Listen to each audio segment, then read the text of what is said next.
Ano ba yan? Kanina pa tayo umaandar. Saan ba tayo pupunta? Punta tayo sa sa kanta ni Gilbert. Ha? Malayo pa ba yun? Mga 21 minutes pa. Magkatagal ba tayo doon? Sandali lang tayo doon. Kaya nga kita inaya di sana hindi kita niyaya kung matagal tayo doon. Pagkatapos nila kumunta, uwi na tayo.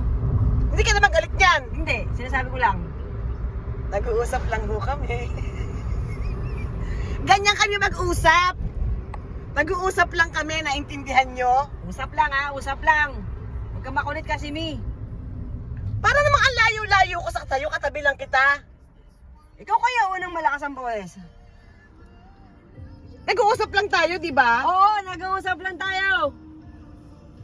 Totoo lang ho, nag-uusap lang kami.